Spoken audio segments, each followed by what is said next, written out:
Alors, on se prend dans un registre radicalement différent de celui qu'on vient tout juste d'entendre. Avant de commencer, nous souhaitons faire un petit avertissement de contenu sensible, puisqu'il sera question de mort périnatale.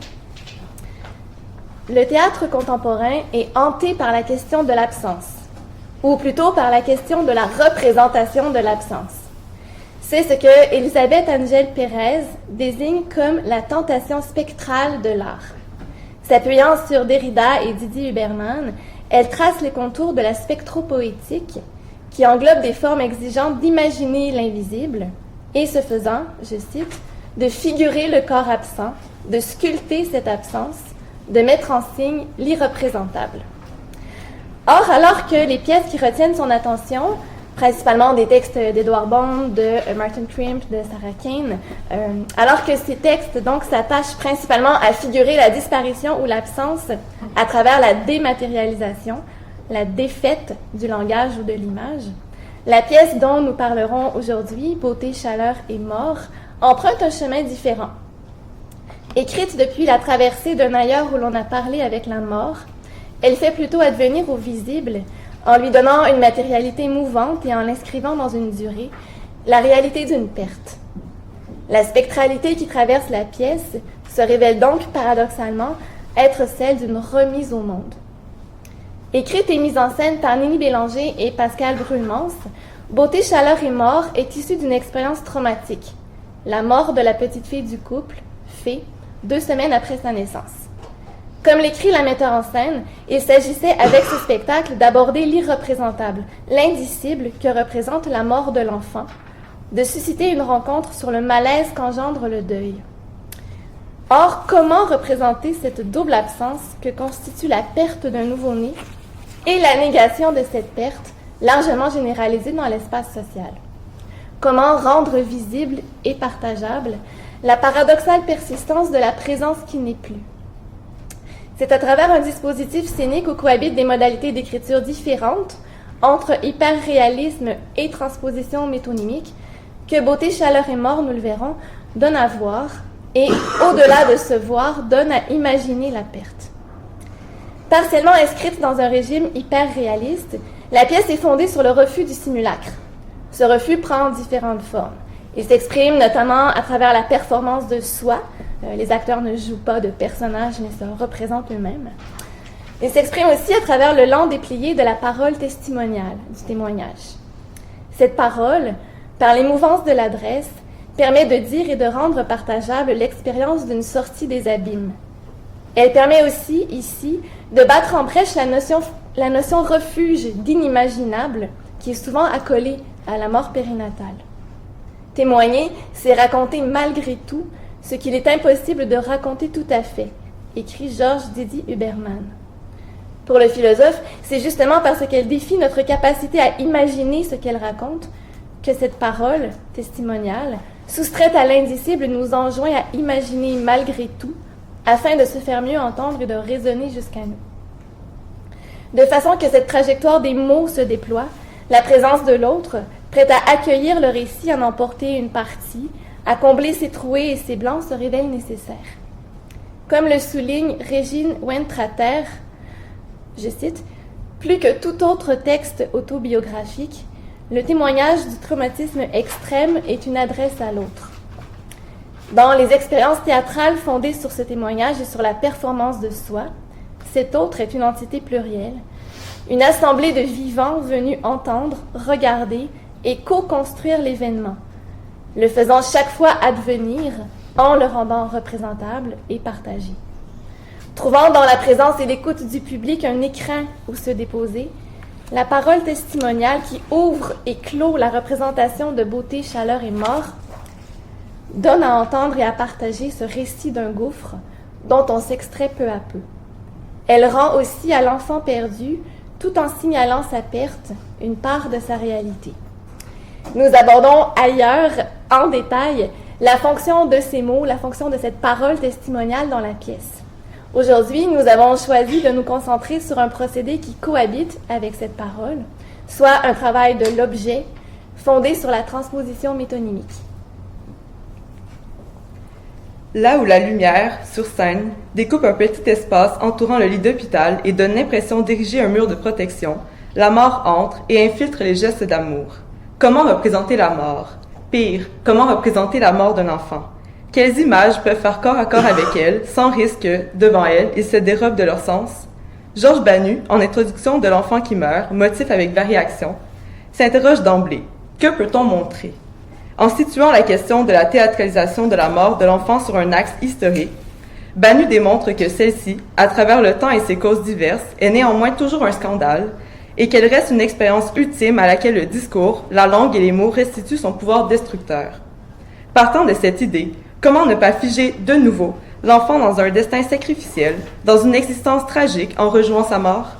S'il est ici question d'un « de nouveau », il semble que Beauté, Chaleur et Mort, malgré ses mises en scène répétées, procède plutôt d'un « à nouveau », déplaçant à chaque représentation de la pièce le sens de l'événement. La mort de Fée advient, une fois de plus, mais toujours en étant autre chose, en devenant autre chose. Et c'est là, nous croyons, une des clés pour réfléchir à la réactualisation du corps mort et aux choix scéniques qui en découlent. Nous empruntons à Didier Huberman son concept de l'empreinte afin de réfléchir à une signification possible de la couverture blanche utilisée dans la pièce. En dépliant les diverses fonctions qu'elle peut prendre, nous verrons que l'empreinte peut se penser en tant que figure anachronique qui installe en son creux la survivance de Fée. Réceptacle de la vie et de la mort, elle inscrit, dans Beauté, Chaleur et Mort, un rappel d'une pensée du contact avec un corps qui n'est plus, et elle devient une forme mortifère qui procède à un investissement sémantique de l'informe. Si, comme l'écrit Banu, la scène possède le potentiel, et je le cite, de rendre matérielle l'absence de l'enfant qui entre les vivants, comment alors représenter le spectre, cette figure liminaire qui, bien qu'elle ne soit plus, est toujours? Afin de témoigner d'une présence qui joue de son absence, c'est une couverture blanche qui l'emporte. Objet du quotidien, il se donne ici à lire différemment, en étant à la lisière du vivant et du mort. Ses fonctions usuelles sont détournées. Au lieu de couvrir l'enfant, de l'envelopper, la couverture expose et dévoile son vide pour mieux faire voir l'absence du corps qui ne l'habite plus et qui, en même temps, la constitue. C'est donc par la négative qu'est montré le corps de l'enfant, par son empreinte. Didier Huberman, dans son essai « La ressemblance par contact », dit de l'empreinte, je cite, qu'elle forme un malaise dans la représentation, en raison de son caractère anachronique. Tout en se donnant à voir au présent, elle rappelle le passé que porte son référent et qui s'est imprimé en elle. Dans ce transfert, dans cette rencontre de l'un et de l'autre, l'empreinte réunit le vivant et la mort en son creux et projette la présence du disparu au présent. Les temporalités qui la traversent peuvent être mises en parallèle avec celles du travail du deuil, en ce qu'elles sont multiples et obéissent à une logique répétitive et non linéaire. À ce sujet, Laurie Lofer, dans L'énigme du deuil, écrit, je cite, que le temps logique du deuil ne se réduit pas à sa linéarité chronologique. Il est question de temporalité plurielle, des temps du deuil, la question du travail du deuil s'articulant autour des notions de temporalité, d'image, de forme, mouvement. C'est d'ailleurs par un mouvement, par un bref instant où le geste se dépose, s'imprime, se retire pour rester, demeurer, faire retour, que peut advenir l'empreinte. Celle-ci est, pour Didier Huberman, le résultat de la coexistence poignante du temps le plus bref, le pas qui passe, le geste panique, l'effleurement d'une aile de libellule, et du temps le plus long, celui de l'objet, de l'empreinte qui, parce qu'elle instaure une durée, assure la survivance et la persistance de cette chose passée. Nous allons maintenant vous présenter un court extrait de la pièce afin de rendre visible ce dont on parle. L'extrait de 3 minutes qu'on va vous montrer, ça arrive vers la toute fin.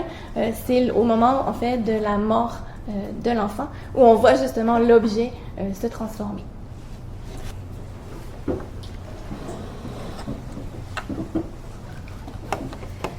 Si la présence de l'enfant dans la pièce a moins à voir avec un désir de le représenter de façon mimétique que de lui donner un espace de sépulture, il semble que l'objet choisi, le lange, est ainsi une empreinte au sens qu'en donne Didier Huberman. Celle-ci sert de lieu pour inhumer le corps, mais elle engage aussitôt un travail d'exhumation. Pour que l'empreinte soit visible, ce qui la constitue doit s'en extraire. C'est d'ailleurs dans ce geste paradoxal qu'elle apparaît. Ainsi, Fée s'impose à travers son empreinte malgré qu'elle n'y soit plus. Il apparaît que l'entreprise de sépulture qui prend place dans la pièce en est une qui consiste non pas à enterrer complètement l'objet du deuil, ni à lui refuser toute disparition, mais plutôt à le transformer, à n'en faire autre chose, à le coucher sur une surface qui ne garderait de lui que son contour vacillant.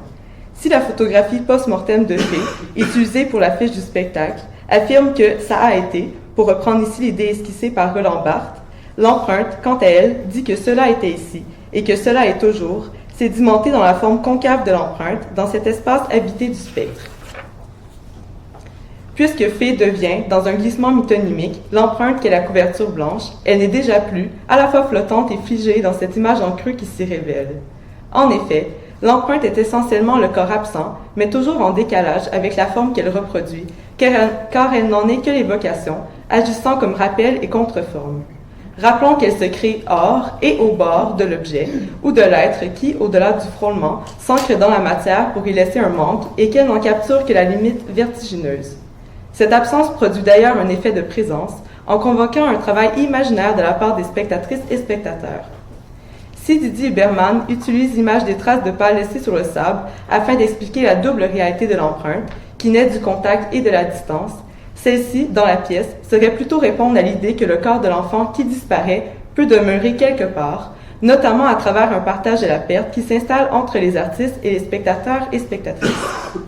Il nous semble dès lors que Beauté, Chaleur et Mort, pour représenter ce qui ne se représente pas, procèdent par tremblement de l'image et de l'objet, tous deux traversés par des temps contradictoires qui font apparaître et disparaître, naître et mourir les traces d'une survivance. L'empreinte, donc, devient un suaire sur lequel est inscrite la trajectoire impossible de Fée, c'est-à-dire son effleurement dans la vie et sa fossilisation dans la mort. Puisqu'elle privilégie plutôt l'allusion, en fonctionnant par figuration et abstraction, l'empreinte propose une ressemblance qui n'obéirait pas à une logique de la mimésis. Elle réussit ainsi à détourner le problème de la représentation du corps de l'enfant morte.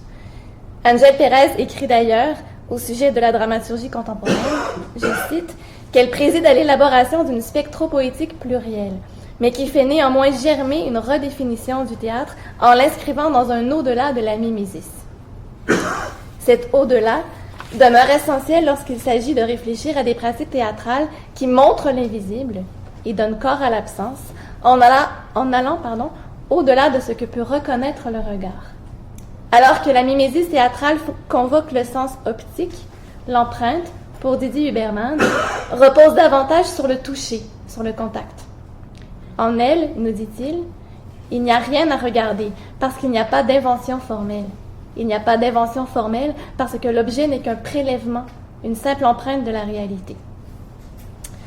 En ce qu'elle mémorise la présence autrefois mouvante de Fée, l'empreinte conserve le réel et cherche à redonner à la vie son droit sur la mort. Il semble d'ailleurs que c'est à travers les doigts de Nini et de Pascal que l'enfant réapparaît. Son corps matière est ainsi modelé et engendré par ses parents. Les mains s'appuient légèrement sur le lit de métal, cherchent maladroitement un endroit où se poser afin de réaliser les promesses d'amour qu'elles veulent transmettre. Pascal confie d'ailleurs à Fée qu'il a le pouvoir d'obtenir tout ce qu'il veut et que cela passe par ses mains. Or, ce n'est que vers la fin que Nini et Pascal osent enlacer leur fille, le geste rencontrant la douleur pour la consoler et l'atténuer. Entre les cliquetis répétitifs du minuteur, il y a seulement de la place pour des larmes et des caresses qui frôlent le corps, qui connaissent leur incapacité à pouvoir le retenir. La venue de la mort appartient ici au temps hospitalier, un temps qui accueille les naissances et les départs en faisant éclater toute chronologie.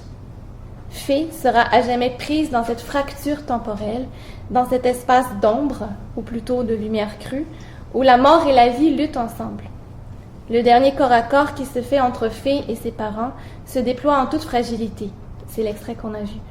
Nini et Pascal bercent leur petite fille et entrent en collision avec la durée éphémère que suppose le contact, car pour le dire avec Didier Huberman, je cite, « Le contact finit presque fatalement à se penser dans l'élément de la séparation, de la perte, de l'absence. » De la couverture, d'abord informe, émerge ainsi un sens. Les mains creusent dans l'ombre de la surface blanche, créant des plis et des strates au travers desquels l'empreinte s'invente. L'action est constitutive de l'empreinte, car, selon Didier Huberman, et je cite, « Les formes sont des processus, pourrait-on dire des devenirs, qui, à proprement parler, n'ont pas de fin. Il ajoute que l'image actuellement vue n'est que le présent anachronique d'un jeu ininterrompu de déformation, d'altération, d'effacement et de revenance de toutes sortes. Il y a revenance au présent de ce qui appartient au passé, et cela sous-entend une réitération. Fée revient plusieurs fois, au fil des représentations, existant à travers son empreinte qui, si elle n'est pas une fin en soi, est plutôt appelée à se défaire et à se refaire. Son exposition sur scène tient donc de sa disparition. La couverture, devenue son corps par impression tactile, est la mémoire matérielle de ce qu'elle a été et de ce qu'elle n'est plus, tout en demeurant là.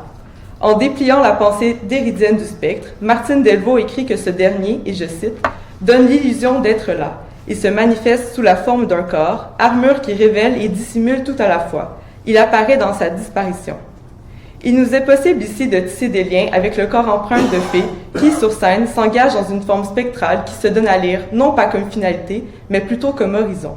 En se figeant dans la couverture blanche, qui, elle, est modelée et remodelée, et en poursuivant un devenir qui est celui de l'empreinte, Fée affirme, en quelque sorte, qu'elle est et sera toujours. Les survivances sont toujours là, écrit Delvaux. Elles restent et refont surface dans une effraction au temps réel. Ce qui s'imprime dans l'empreinte est appelé à revenir, à se renouveler, à renaître.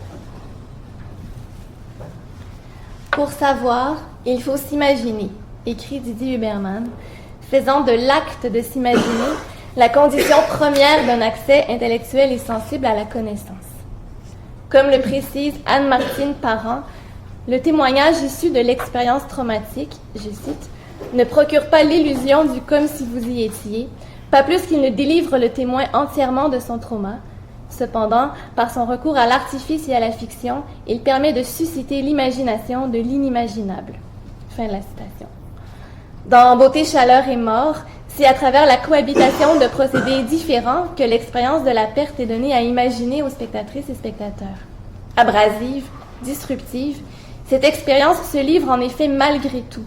D'abord, par le biais des mots, d'une parole qui extirpe des abysses et assemble, sous la lumière crue des néons, des lambeaux de réalité. Cette parole, à travers ses fluctuations, englobe peu à peu le public dans un espace symboliquement partagé. Interpellé directement, incité à combler par l'imagination les ellipses et les trouées de la représentation, ce public est engagé dans un parcours de sensations et d'élaboration de signification. L'importance de cet engagement dans une trajectoire sensible durant la représentation nous amène à comparer cette expérience à celle de l'immersion progressive d'une lectrice ou d'un lecteur dans un témoignage écrit. Pour Alexandre Projevic, c'est ce parcours accompli pendant la lecture que l'on peut transférer ici à l'expérience spectatorielle. C'est ce parcours donc qui donne son poids de vérité au témoignage et engage le public à vivre de l'intérieur l'expérience.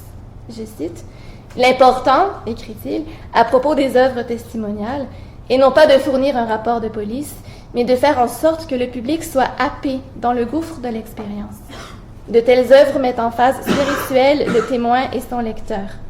Elles ne disent plus une expérience, mais la génèrent dans l'esprit du public, lequel est amené peu à peu à se représenter l'inimaginable. » Dans la pièce, nous l'avons vu, cette figuration de l'inimaginable trouve aussi écho dans le travail de sémiotisation de l'objet.